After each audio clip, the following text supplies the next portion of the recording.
My name is Bryan Minor. I'm from Battleground, Washington, and I'm actually at WSU Pullman right now. And what I'm doing is I'm a PhD student who is researching predicting activities in what's called smart homes. So basically automated houses with a bunch of sensors and computers in them. You'll look at that data and say, how do we know when activities are going to occur and when are the people in that house going to do those activities? I think science for me is, I find it interesting because you can build things and you get to do things that help people, but it's also a lot of hands-on work.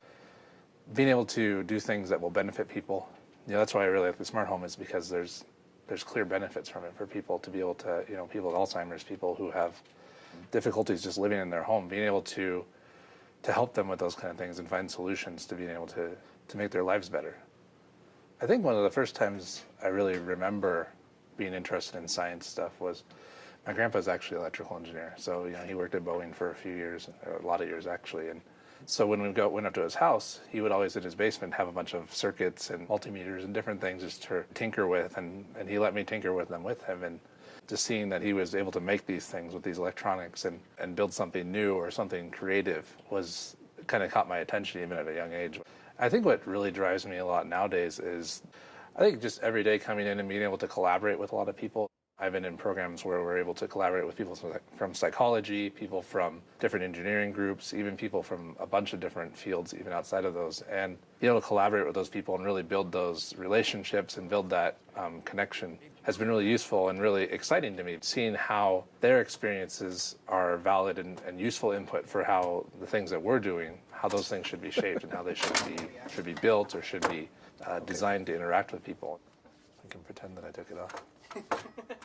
So what our lab does is we work with smart homes, which are basically homes that have sensors and computers in them. And basically what they do is they monitor people as they're doing their daily activities. A lot of people might have Alzheimer's or maybe some other sort of impairment where they can't necessarily live on their own independently all the time, like most of us might be able to. The challenge there is trying to figure out how can we take all this data from these sensors, and turn it into something useful, turn it into something that is valuable in some sense.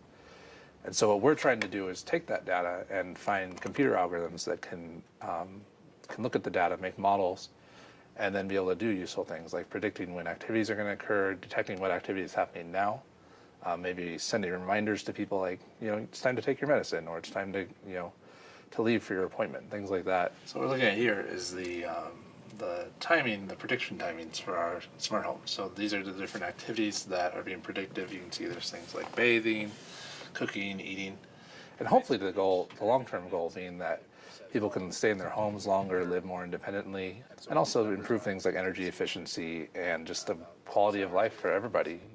And I think that research is really awesome because what you get to do is you're not just necessarily just finding a solution to a problem, but you're learning how can I take knowledge that people before me have come up with, or even my own experiences, how can I use that to solve these whole new challenges that nobody has ever thought of before. And be able to do all that, but also you still get to help people. You still get to make a difference in the world, because without research, we're not going to be able to get these new solutions to problems that are coming up. We'd just be doing the same thing over and over again. But with research, we get to find new solutions and find new ways of doing things so that we can hopefully make people's lives better.